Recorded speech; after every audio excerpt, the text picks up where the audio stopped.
Em 4 de julho de 1946, 11 guardiãs do campo de Stutthof foram levadas à forca. A execução foi pública. Milhares de pessoas observaram em silêncio como as cordas se tensionavam e os corpos caíam. Não houve cerimônia. Apenas punição imediata e visível. Essas mulheres tinham sido parte ativa do sistema de terror. Não eram figuras de comando, mas aplicavam ordens com precisão brutal. Estiveram nos barracões, nas marchas, no dia a dia do extermínio. Seu destino ficou selado no mesmo país onde haviam exercido seu poder contra prisioneiros indefesos. E o final foi tão implacável quanto tinha sido seu serviço. Quem realmente eram essas mulheres? Como passaram de guardiãs anônimas a condenadas diante de uma multidão? Foram simples executoras de ordens ou cúmplices conscientes da máquina de morte? Stutthof, o campo dos condenados. Em 1º de setembro de 1939, as forças armadas alemãs cruzaram a fronteira da Polônia. Um dia depois, foi estabelecido na região de Danzig o primeiro campo de concentração criado fora das fronteiras do Reich durante a guerra. Foi chamado de Stutthof e sua localização atendeu a critérios de logística e controle. Situado a várias dezenas de quilômetros a leste de Danzig, em um terreno boscoso e pantanoso próximo ao Mar Báltico, à Baía de Gdansk e ao delta do rio Vístula, o local garantia discrição e permitia um acesso rápido por terra e mar. No seu início, Stutthof funcionou como centro de internação sob a autoridade da polícia de Danzig.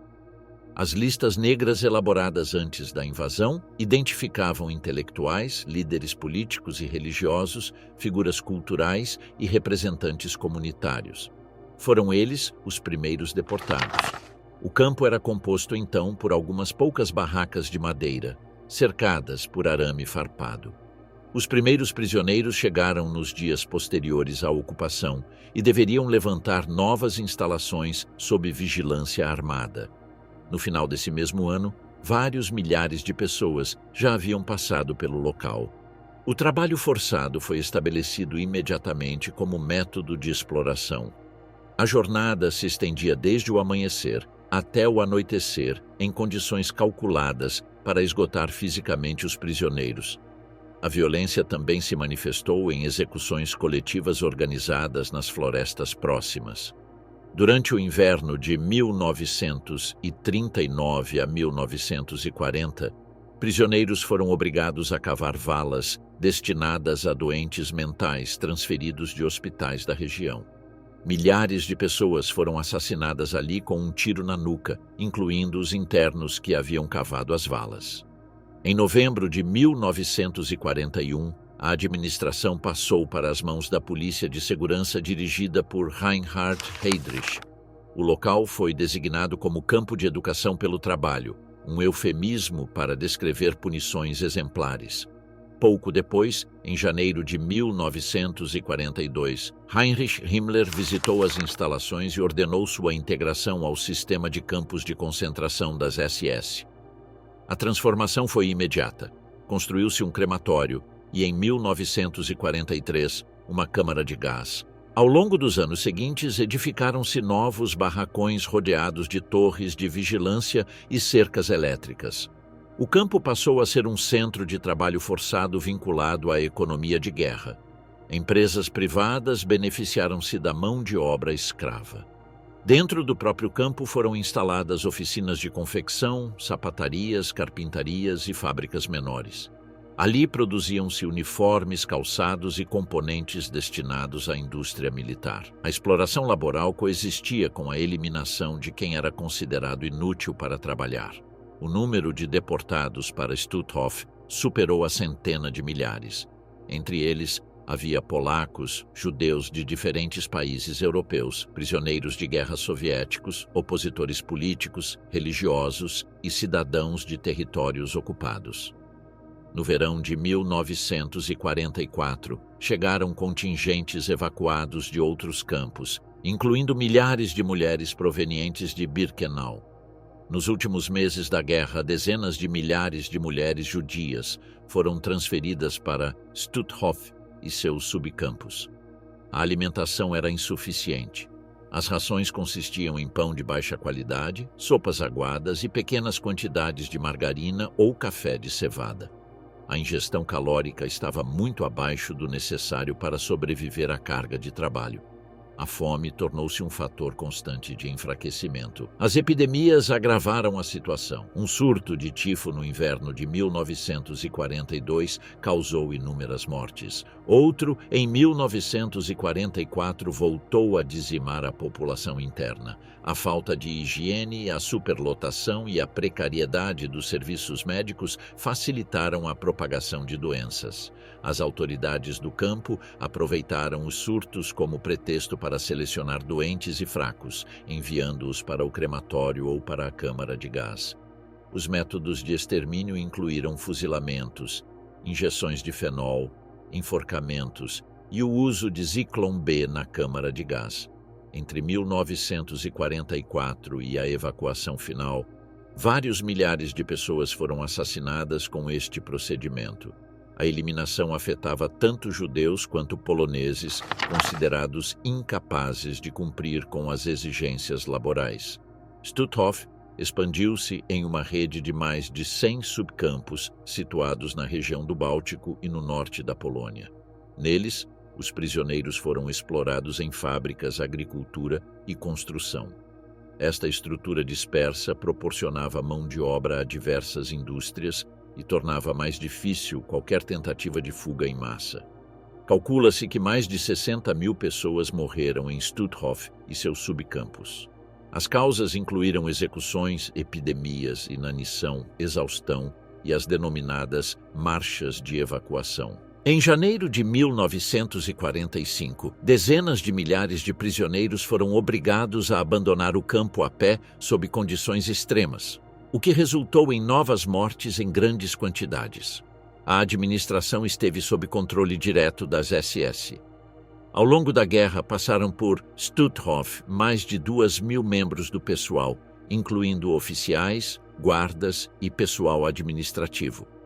A partir de 1943, a escassez de homens disponíveis levou ao recrutamento de mulheres guardiãs. Mais de uma centena cumpriram funções de vigilância, contagem, punição e seleção. Sua presença aumentou com a criação de subcampos femininos, onde se concentraram prisioneiras judias. As guardiãs recebiam treinamento específico em técnicas de controle, violência física e métodos de humilhação. Muitas eram muito jovens, algumas mal tinham mais de 20 anos, mas exerciam autoridade plena sobre prisioneiras e prisioneiros. Várias alcançaram posições de comando dentro da hierarquia, com capacidade de decidir destinos individuais em seleções rotineiras. A brutalidade não foi um fenômeno isolado, mas parte de uma formação institucionalizada. A documentação posterior à guerra registrou seu envolvimento em espancamentos, torturas e execuções. Seus crimes foram investigados em processos judiciais que forneceram provas detalhadas sobre a magnitude da violência exercida em Stutthof. O campo, que começou como um centro improvisado nos primeiros dias da guerra, transformou-se em uma engrenagem consolidada dentro do sistema de repressão e exploração do Terceiro Reich.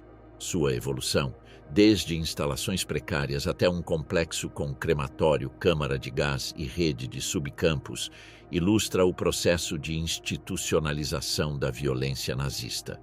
Mas, ao se aproximar o final do conflito, os acontecimentos que cercaram a evacuação de Stutthof e a dispersão de seus prisioneiros mostrariam uma nova fase de brutalidade que ainda estava por se desenvolver.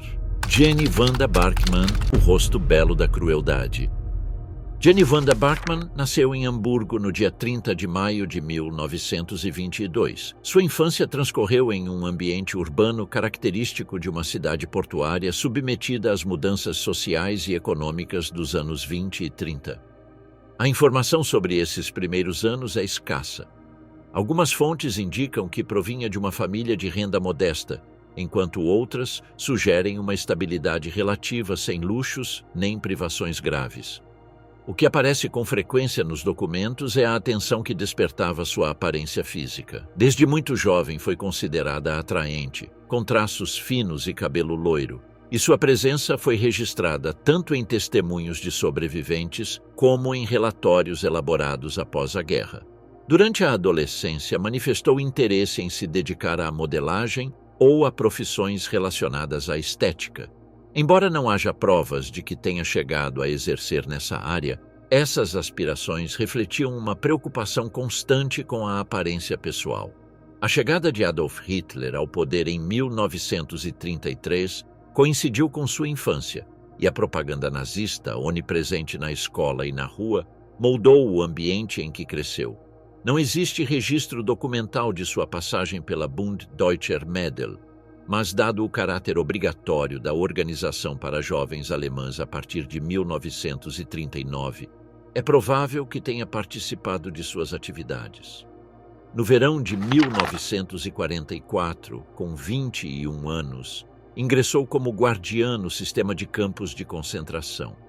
Foi destinada a Stutthof, num momento em que o complexo passava por uma expansão acelerada pela chegada de milhares de mulheres e crianças judias de guetos e campos intermediários da Polônia, Lituânia e Letônia. A falta de pessoal masculino devido à Frente Oriental levou a SS a recrutar mulheres jovens sem experiência, treinadas em cursos breves que incluíam normas disciplinares, contagem, vigilância e aplicação de punições físicas. A sua chegada coincidiu com a plena integração de Stutthof na maquinaria de extermínio, já equipada com crematório e câmara de gás, além de um sistema de trabalho escravo organizado em oficinas e subcampos. Testemunhos posteriores coincidem em que Barkmann destacou-se desde o início por sua severidade. Foi descrita batendo em prisioneiras durante as contagens diárias, utilizando paus, chicotes ou suas próprias mãos, mesmo sem motivos aparentes. Também participava em seleções de internas consideradas incapazes de trabalhar, enviando-as para a câmara de gás com um gesto ou uma ordem breve. Entre as vítimas figuravam mulheres doentes, idosas e crianças. Durante os julgamentos posteriores, relatou-se um episódio em que ele agrediu até deixar inconsciente uma prisioneira que não conseguiu permanecer de pé em uma contagem. Outras testemunhas lembraram-se de tê-la visto conduzir grupos de mulheres e menores para o edifício onde estavam localizadas as instalações de extermínio. Também foi atribuída a ela a participação em punições coletivas que obrigavam prisioneiros a permanecerem durante horas ao relento, sem agasalho, sob sua supervisão. Apesar de que não ocupava um posto alto dentro da hierarquia feminina da SS, sua reputação de crueldade se espalhou rapidamente. Não era líder principal nem ostentava o posto de Oberaufseherin, mas como Aufseherin adquiriu notoriedade pela intensidade da violência que exercia. Os testemunhos destacam que parecia desfrutar do poder sobre os prisioneiros, sorrindo em ocasiões enquanto impunha castigos, um comportamento que a distinguia mesmo dentro de um ambiente em que a brutalidade era cotidiana. Sua aparência física, incomum entre o pessoal feminino do campo, facilitava sua identificação. Sobreviventes lembravam-se dela com clareza, o que possibilitou reconhecê-la após a guerra. Sua presença não se limitou ao campo principal. Também foi destinada a subcampos onde manteve a mesma conduta, sistematicamente associada a abusos e violência. Com a aproximação do Exército Vermelho em 1945, participou das evacuações forçadas. Durante as marchas para o oeste, manteve os mesmos padrões de comportamento, batendo naqueles que não conseguiam acompanhar o ritmo. Nesse contexto, a violência aplicada durante meses no campo foi transferida para os deslocamentos em massa. Após a rendição alemã, foi identificada por antigos prisioneiros e capturada pelas forças aliadas. Sua aparência, que havia chamado a atenção durante a guerra, dificultou qualquer tentativa de passar despercebida. Em abril de 1946, foi levada a julgamento em Gdansk, junto com outros 16 acusados, entre eles 6 mulheres. Desde o início, atraiu a atenção de observadores e jornalistas por sua conduta na sala. Apresentava-se a cada dia com roupas cuidadas, penteados diferentes e uma expressão serena, como se priorizasse sua imagem acima da gravidade das acusações. As audiências incluíram dezenas de testemunhos que a apontavam diretamente como responsável por espancamentos, seleções e assassinatos. Os sobreviventes a identificavam sem hesitação, relatando episódios concretos. A imprensa da época registrou que frequentemente sorria durante as sessões, mostrando indiferença perante o processo. Alguns cronistas observaram até mesmo atitudes de coqueteria em relação aos guardas encarregados de sua custódia. O tribunal a acusou de crimes contra a humanidade juntamente com o resto dos réus. A evidência foi considerada contundente e a condenação resultou inevitável. O 31 de maio de 1946 foi sentenciada à morte por enforcamento.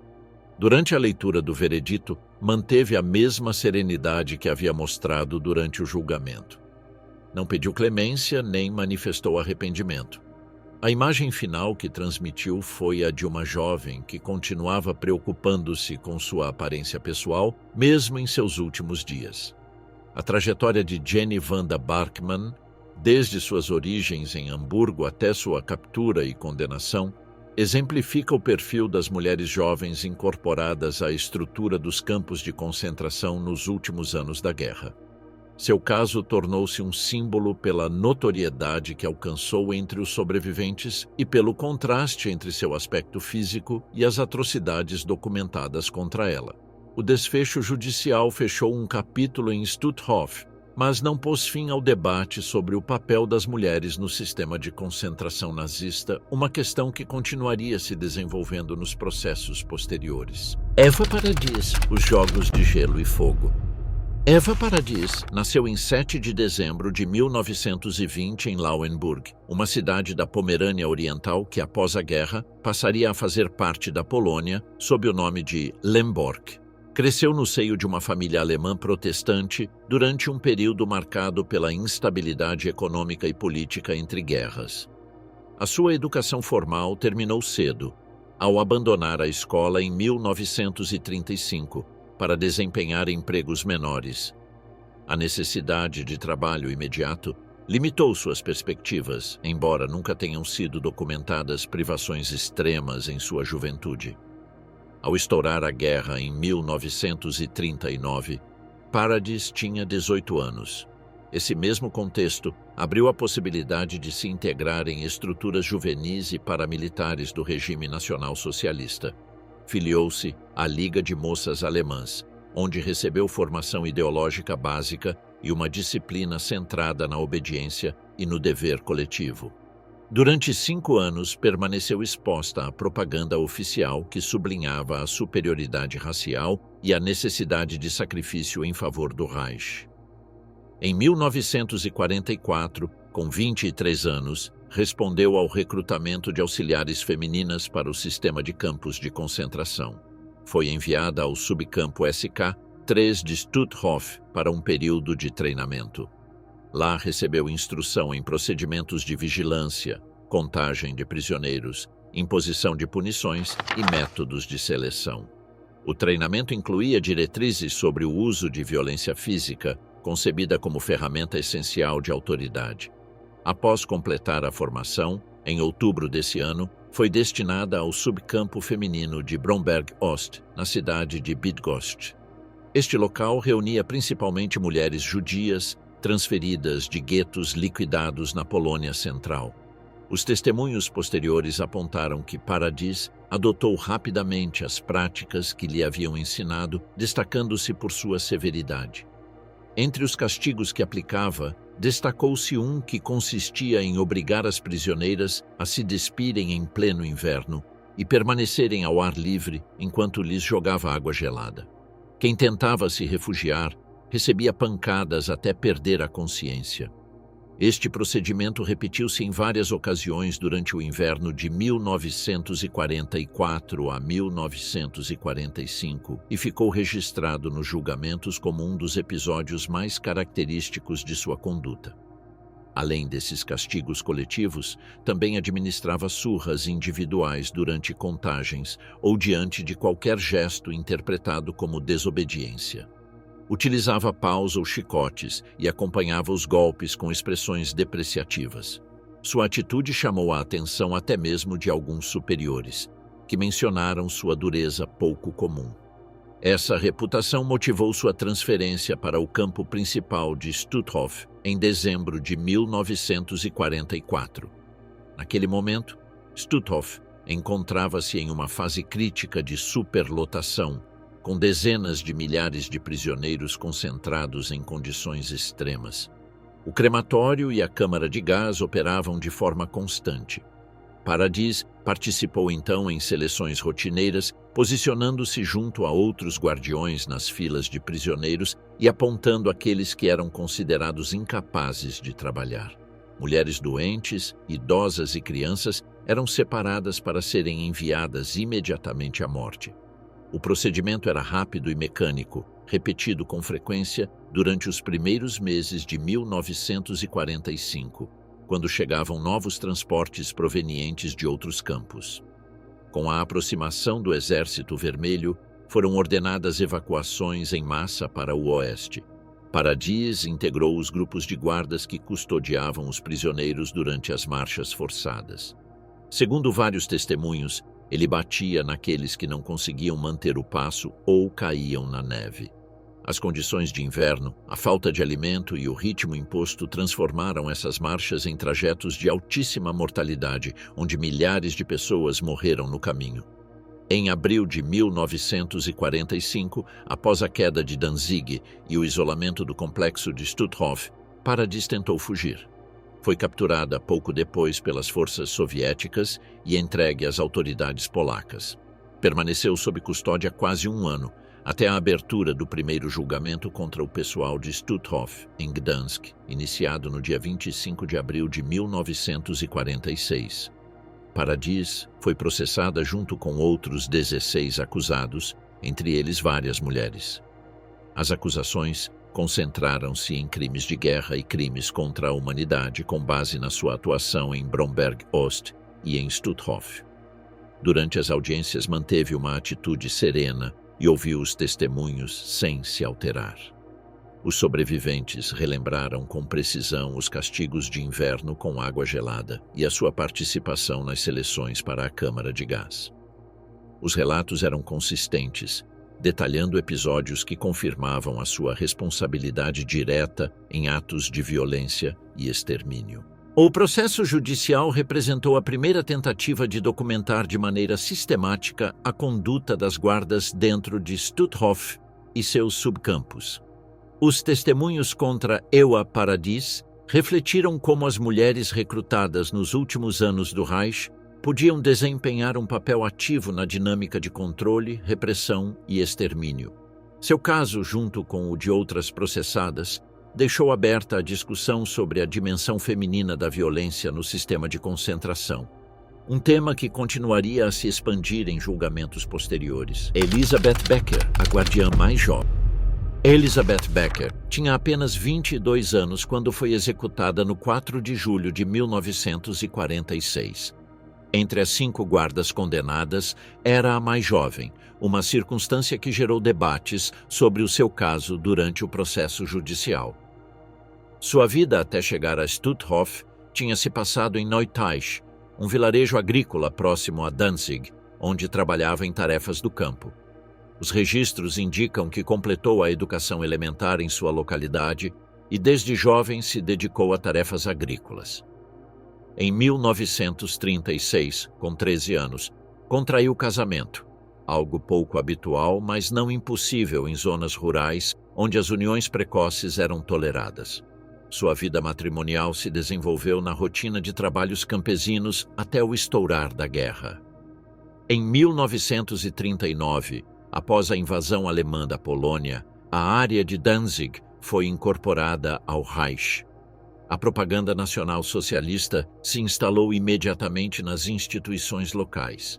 Em 1940, Becker se filiou formalmente ao Partido Nacional Socialista e passou pela Liga das Moças Alemãs, onde se incutia disciplina, fidelidade ao Führer e disposição ao serviço. Entre 1941 e 1944, trabalhou na agricultura em Neutáich, colaborando em explorações destinadas ao abastecimento para as forças armadas. Durante esses anos, não desempenhou funções no aparato repressivo. Sua incorporação ao sistema de campos foi tardia e respondeu à necessidade urgente de pessoal na segunda metade da guerra. Em setembro de 1944, com 21 anos, foi recrutada como Aufseherin e transferida para Stutthof. O campo estava superlotado com mais de 60.000 prisioneiros em instalações projetadas para menos. A chegada maciça de mulheres judias deportadas de Auschwitz tinha aumentado a pressão sobre a administração. Seu treinamento consistiu em poucas semanas de instrução básica, em vigilância, disciplina e procedimentos de seleção. Uma vez incorporada, foi destinada ao setor feminino do campo principal, o SK3, e ocasionalmente ao subcampo de Bromberg-Ost. Sua função principal foi supervisionar prisioneiras em trabalhos forçados e participar em seleções. As seleções constituíam rotina diária no campo. Os prisioneiros passavam em frente aos selecionadores, que determinavam rapidamente seu destino. Os considerados aptos continuavam trabalhando, enquanto os demais eram separados para extermínio imediato. Os sobreviventes relataram no julgamento que Becker participou de seleções onde se separavam crianças, mulheres idosas e enfermos. Sua participação incluía apontar com gestos para as filas de prisioneiras conduzidas para as instalações de extermínio. As seleções eram realizadas durante contagens ou quando se reuniam grupos específicos de prisioneiros. Uma acusação importante contra ela foi seu envolvimento nas evacuações marítimas de prisioneiros em 1945. Com o avanço do Exército Vermelho, as autoridades nazistas organizaram evacuações em massa por trem, a pé ou em embarcações. Uma parte significativa dos evacuados morreu durante essas transferências. Um documento apresentado no julgamento vinculou a assinatura de Becker com a autorização de um transporte marítimo, onde centenas de prisioneiros foram amontoados em barcaças, sem comida nem água. Muitos pereceram durante a travessia. Um dos casos mencionados foi um comboio para a costa báltica em maio de 1945. Uma embarcação chegou a Klintholm Haven, na Dinamarca, transportando 370 pessoas, das quais apenas sobreviveram 351 em condições de extrema fraqueza. Outro grupo foi transferido para Malmö, Suécia, nos últimos dias da guerra. Os promotores argumentaram que Becker tinha intervindo em ordens de transferência que resultaram em milhares de mortes. Estima-se que cerca de 25.000 pessoas morreram durante as evacuações de Stutthof e seus subcampos no inverno e primavera de 1945. Embora Becker não ocupasse um cargo de comando supremo, sua participação administrativa em algumas transferências foi considerada prova de responsabilidade criminal. No dia 25 de abril de 1946, começou o primeiro julgamento de Stutthof em Gdansk. Becker foi acusada junto com outros 16 réus de crimes de guerra e crimes contra a humanidade. Durante as audiências, ela se apresentou como uma jovem de aparência frágil, mas as testemunhas afirmaram que havia cumprido eficientemente seu papel em seleções e maus tratos. Não se lhe atribuíram atos de sadismo extremo como a outras guardas, mas sim participação ativa na maquinaria de extermínio. Sua juventude e a percepção de que seus crimes haviam sido menos numerosos não alteraram o veredicto do tribunal. No dia 31 de maio de 1946, o tribunal proferiu sentença de morte por enforcamento. Dada sua juventude, Becker apresentou um pedido de clemência ao presidente da República Popular da Polônia, Bolesław Bierut. O tribunal recomendou comutar a pena de morte por 15 anos de prisão, considerando a sua idade e que a sua participação tinha sido secundária.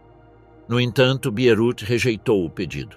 Sua decisão baseou-se no fato de que os crimes eram de tal magnitude que não poderia ser concedida indulgência, independentemente da idade da acusada.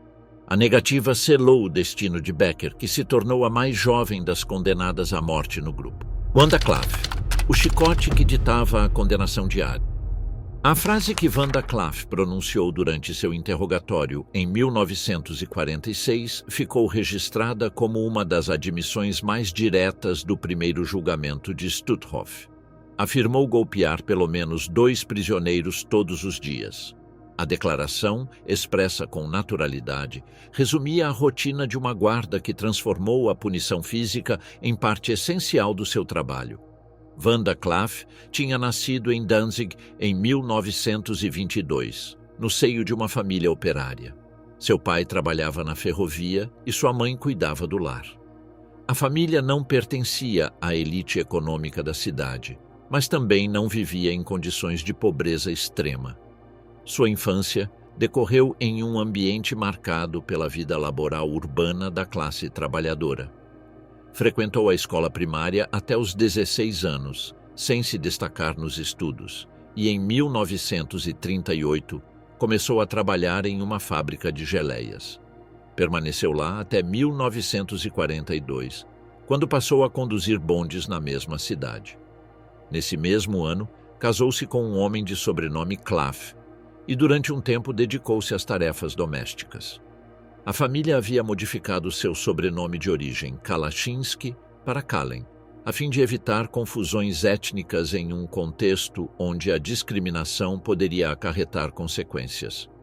A invasão alemã da Polônia em 1939 mudou a condição de Danzig, incorporada ao Reich e submetida a um processo de germanização. Para muitos alemães da região, as novas estruturas políticas ofereceram oportunidades de ascensão social.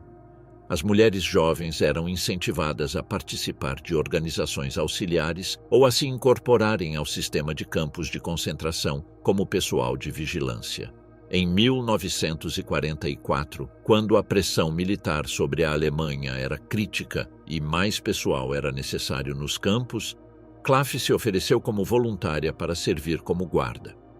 Recebeu um breve período de instrução em Stutthof, centrado em disciplina, controle de prisioneiros e procedimentos básicos de segurança. Sua primeira designação foi no subcampo de Praust, próximo a Danzig, onde se concentravam mulheres destinadas a trabalhos forçados. Em outubro daquele ano, foi transferida para o subcampo de Rusochin, no norte da Polônia. Os testemunhos apresentados no julgamento de Gdansk descreveram seu comportamento nesses lugares. Destacou-se por impor castigos constantes, especialmente durante as contagens. Seu método mais característico consistia em esperar as prisioneiras à saída dos barracões e golpeá-las com um chicote de couro à medida que desfilavam à sua frente. O procedimento se repetia todos os dias, independentemente da conduta das internas. Com o tempo, a rotina de espancamentos tornou-se parte da vida cotidiana. Muitas prisioneiras tentavam evitá-la, escapando pelas janelas dos barracões, mas essas fugas improvisadas provocavam quedas e lesões graves. O resultado era que, após poucas semanas, a maioria das internas apresentava hematomas generalizados. Várias testemunhas apontaram que Clough podia ordenar contagens adicionais quando considerava que a disciplina devia ser reforçada. Em ocasiões, faziam-se 3 ou 4 formações diárias, cada uma acompanhada da mesma violência. O enfraquecimento progressivo das prisioneiras como consequência das punições levava muitas a serem classificadas como não aptas para trabalhar. Essa categoria significava sua transferência imediata para a câmara de gás. Clough participava nessas seleções, apontando aquelas que já não podiam cumprir com as exigências físicas do trabalho. Também interveio em processos mais amplos, nos quais grupos inteiros eram separados para extermínio. Quando começaram as evacuações em massa em janeiro de 1945, Clough acompanhou grupos de prisioneiros nas marchas em direção ao oeste. Os sobreviventes lembraram-se dela batendo naqueles que não conseguiam acompanhar o ritmo. O chicote tornou-se o mesmo instrumento que ela usava no campo, agora aplicado em trajetos cobertos de neve e sob temperaturas extremas. Muitos prisioneiros morreram durante essas marchas por exaustão, fome ou frio, enquanto os guardas mantinham a pressão através da violência. Nos primeiros meses de 1945, Klaff abandonou a área de operações e regressou a Danzig, tentando integrar-se novamente na vida civil. Foi detida em junho daquele mesmo ano graças à denúncia de antigos prisioneiros que a reconheceram. Durante a reclusão, contraiu febre tifoide, doença que tinha sido uma constante entre os internos de Stutthof. Após várias semanas de sofrimento, recuperou-se e permaneceu na prisão até o início do processo judicial. O primeiro julgamento contra o pessoal de Stutthof começou no dia 25 de abril de 1946. Klaff foi uma das 6 guardas julgadas, junto com 11 membros masculinos do pessoal do campo. As acusações incluíam crimes de guerra e crimes contra a humanidade, sustentadas por provas de espancamentos sistemáticos e seleções que conduziam ao extermínio. As declarações das sobreviventes foram consistentes. Relataram como o uso do chicote nas contagens havia se tornado um ritual diário. Uma testemunha afirmou que, após poucas semanas, nenhuma prisioneira escapava dos golpes. Outra declarou ter visto como Klaff golpeou até a morte uma interna que tentou fugir da fila. Durante o julgamento, Klaff adotou uma atitude distante, reconhecendo ter golpeado prisioneiros, mas apresentando-o como cumprimento disciplinar das ordens recebidas. A própria afirmação de ter castigado pelo menos 2 prisioneiros cada dia consolidou a imagem de uma guardiã que havia normalizado a violência como parte de suas funções. No 31 de maio de 1946, o tribunal a declarou culpada e a condenou à morte por enforcamento. Recebeu a sentença sem manifestações visíveis de arrependimento nem súplicas de clemência. Gerda Steinhoff, de mãe jovem a carrasco condecorado. Uma medalha por lealdade e serviço ao Terceiro Reich foi entregue a Gerda Steinhoff no dia 25 de janeiro de 1945. A condecoração chegou em reconhecimento à sua eficiência como guardiã superior em Stutthof, onde havia subido rapidamente até o posto de Oberaufseherin. Poucos meses depois, essa mesma medalha seria apresentada como evidência contra ela durante o julgamento por crimes de guerra. Steinhoff tinha chegado a Stutthof em 1944 como uma mãe jovem de 22 anos.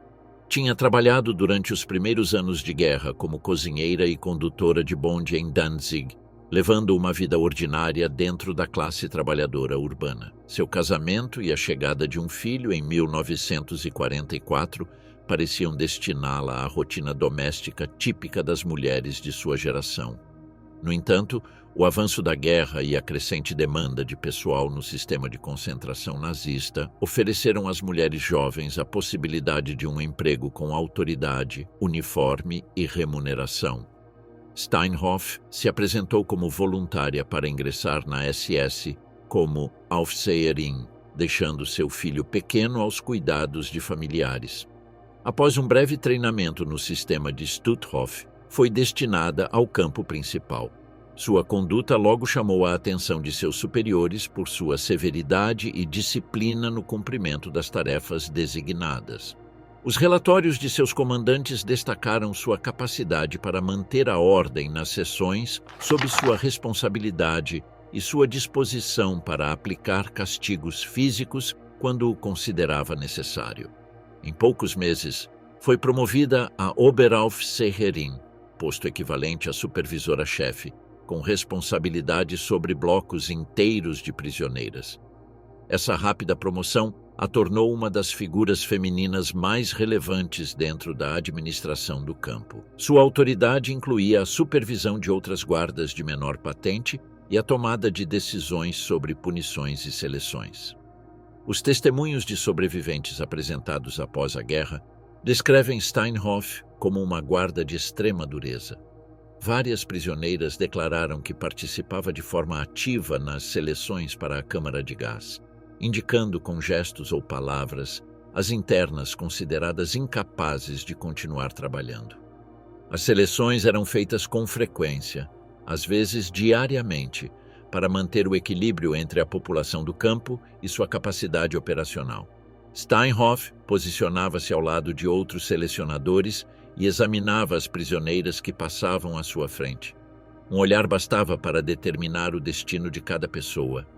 Entre as selecionadas para extermínio, encontravam-se doentes, idosas e crianças. Uma vez separadas do grupo principal, eram transferidas para a área do crematório ou diretamente para a câmara de gás. O processo era rotineiro e executado com eficiência administrativa, sem tempo para considerações individuais. Sobreviventes afirmaram também que Steinhoff golpeava pessoalmente prisioneiras durante as contagens diárias. Ela usava chicotes e bastões para impor obediência, intervindo fisicamente quando considerava que a disciplina era insuficiente. Sua aparência física, descrita como a de uma mulher jovem, loira e enérgica, contrastava com a brutalidade de suas ações. Vários testemunhos a descreveram supervisionando pessoalmente as surras de prisioneiras que haviam cometido infrações menores ou que simplesmente haviam sido selecionadas aleatoriamente para servir de exemplo. Essas sessões se prolongavam até que as vítimas ficassem inconscientes ou demasiado fracas para continuar. O seu papel não se limitou à vigilância de rotina. Estava diretamente envolvida no processo sistemático de seleção e eliminação de prisioneiros considerados improdutivos. A sua participação nestas atividades era vista pelos seus superiores como evidência do seu compromisso ideológico e da sua eficiência profissional. Em dezembro de 1944, Steinhoff foi destinada ao subcampo feminino de Bromberg-Ost, dependente de Stutthof e localizado em Bydgoszcz. Lá exerceu como chefe de bloco, mantendo a mesma conduta brutal que havia caracterizado seu trabalho no campo principal. Em sua nova posição, supervisionava diretamente centenas de prisioneiras destinadas a trabalhos forçados em fábricas da região. Sua autoridade incluía decidir punições, designar tarefas de trabalho e participar de seleções para determinar quem continuava trabalhando e quem era enviado de volta ao campo principal para extermínio. A condecoração que recebeu em janeiro de 1945 foi concedida a pessoal do campo em reconhecimento à sua disciplina e lealdade ao regime. Este fato foi registrado nos arquivos administrativos e foi apresentado posteriormente como prova da estima que lhe tinham seus superiores por sua conduta profissional. A medalha confirmava que sua brutalidade não era acidental nem resultado de excessos individuais, mas parte de um desempenho laboral considerado exemplar pela administração do campo. Sua eficiência na aplicação de violência e sua participação no extermínio a tinham convertido em uma funcionária valorizada pelo sistema. Quando começaram as evacuações em massa de Stutthof, em janeiro de 1945, Steinhoff acompanhou grupos de prisioneiros nas marchas forçadas para o oeste. Vários testemunhos afirmaram que ele batia naqueles que se atrasavam e que pressionava as colunas com ameaças e violência física.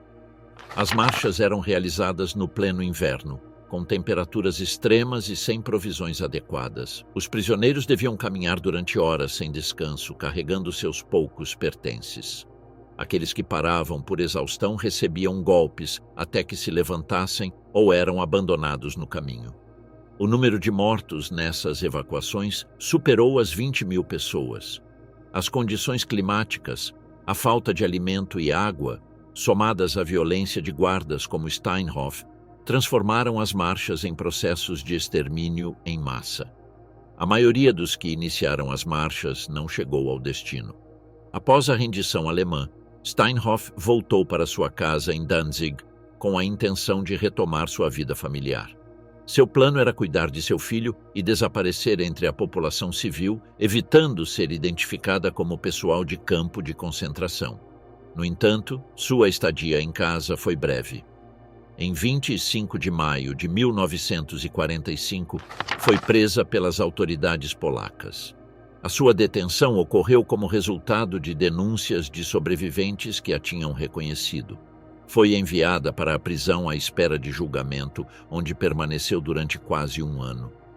Durante os interrogatórios iniciais, negou ter cometido atos de crueldade, descrevendo-se como uma funcionária administrativa, cujo trabalho se limitava a tarefas burocráticas. No entanto, as declarações de sobreviventes trouxeram numerosos detalhes que contradiziam completamente essa versão. No dia 25 de abril de 1946, começou o primeiro julgamento de Stutthof, em Gdansk. Steinhoff compareceu junto a outros 16 acusados, incluindo mais 5 mulheres. Durante o julgamento, as testemunhas relataram episódios específicos de violência e sua participação direta em seleções para a câmara de gás. A acusada ouviu essas declarações com uma atitude que os observadores descreveram como zombeteira e desrespeitosa. Foi informado que em várias ocasiões sorriu ou fez comentários sarcásticos durante a apresentação de testemunhos sobre torturas e assassinatos. Seu comportamento contrastava marcadamente com a gravidade das acusações. Quando questionada sobre se havia batido em prisioneiros, Steinhoff respondeu que seu trabalho era puramente burocrático e que não tinha tido contato físico com os internos. Essa resposta foi recebida com ceticismo, pois mais de 200 testemunhas sobreviventes a identificaram diretamente como participante em abusos físicos e seleções para extermínio.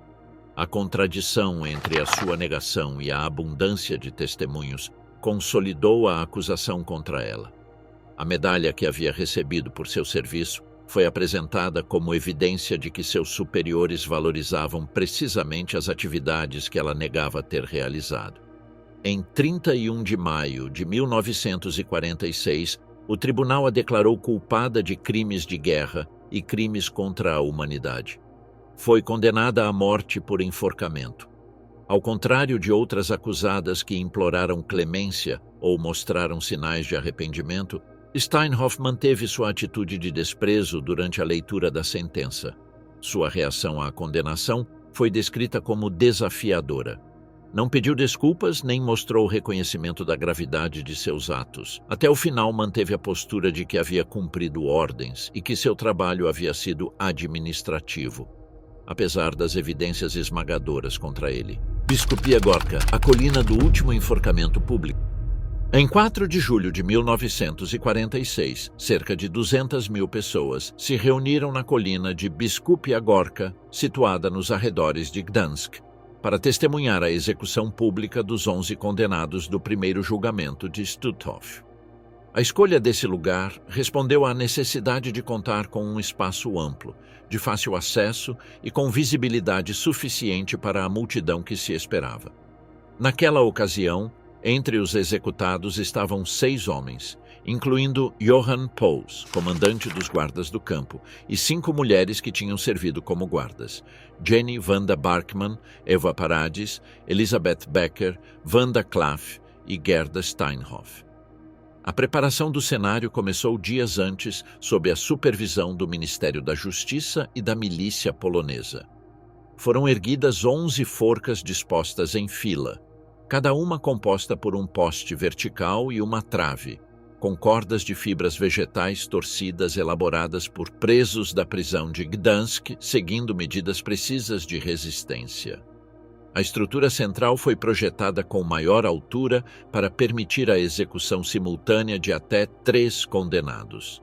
O conjunto foi disposto de forma que os espectadores pudessem observar de qualquer ponto da colina. A imprensa local anunciou a data e hora da execução com 3 dias de antecedência. As fábricas concederam permissões aos trabalhadores e organizaram transportes coletivos para levar aqueles que desejavam assistir. Desde as primeiras horas da tarde, grupos de famílias, veteranos de guerra, antigos prisioneiros e vizinhos da região começaram a ocupar os arredores. Muitos subiram em árvores ou telhados de casas próximas para obter uma melhor visão, enquanto vendedores improvisados ofereciam comida e bebida à crescente multidão. As autoridades dispuseram cordões de segurança formados por policiais e soldados para evitar desordens, embora se antecipasse a possibilidade de que o público tentasse intervir por conta própria contra os condenados. Quando o relógio se aproximava às 5 da tarde, 11 caminhões militares abertos chegaram da prisão de Gdansk. Cada veículo transportava um condenado com as mãos e os pés amarrados com cordas. Os veículos foram situados sob as forcas, de modo que cada prisioneiro ficasse diretamente sob o laço preparado. O procedimento foi organizado para assegurar a máxima visibilidade e para que a execução se desenvolvesse de maneira ordenada. Antigos prisioneiros de Stutthof, ainda vestidos com uniformes às riscas, subiram nos caminhões para ajustar as cordas ao pescoço dos condenados. Sua participação tinha um caráter simbólico e foi aprovada pelas autoridades polonesas como parte do processo de justiça. Os motoristas dos caminhões receberam instruções claras. Ao dar a ordem, avançariam lentamente, deixando os prisioneiros suspensos no ar.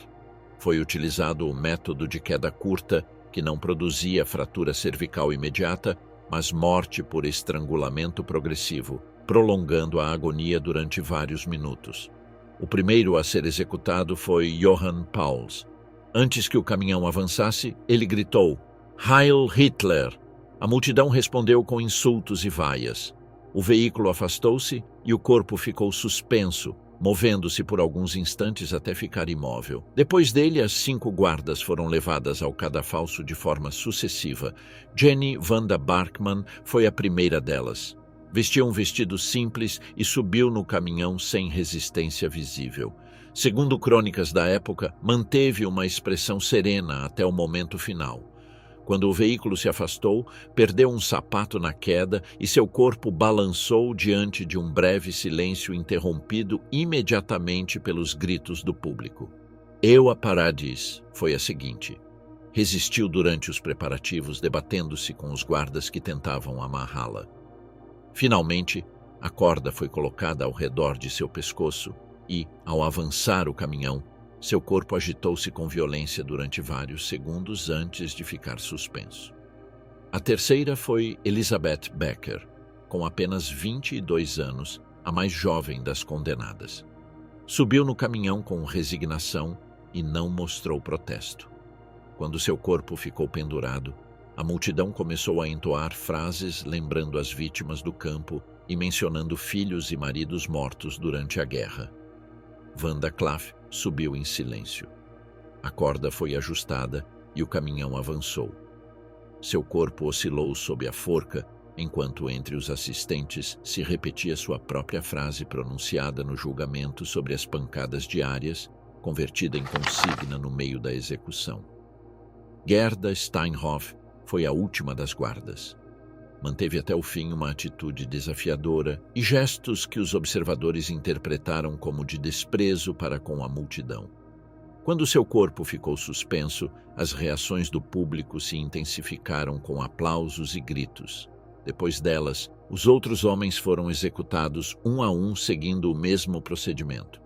Em poucos minutos, 11 corpos penduravam em fila, visíveis de toda a colina. O público presenciava cada movimento com atenção, e o tempo necessário para que a morte ocorresse prolongou a expectativa durante mais de 1 hora.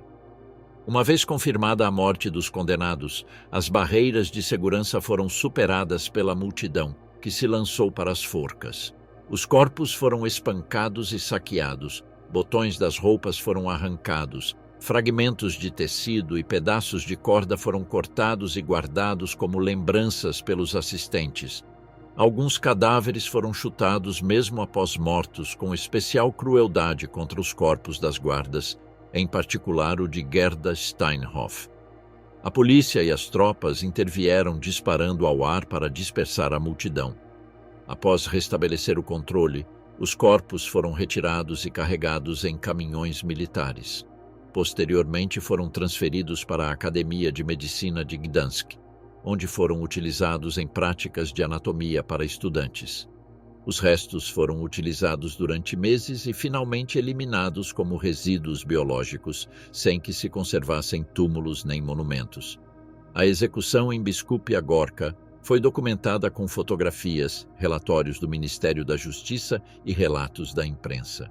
O ato tornou-se um dos últimos enforcamentos públicos realizados na Polônia. No dia 21 de julho de 1946, em Poznań, foi realizada a última execução pública do país contra outros criminosos de guerra. As imagens da colina e dos 11 condenados enforcados circularam tanto em publicações locais quanto em meios estrangeiros, ficando registradas nos arquivos judiciais e jornalísticos da época.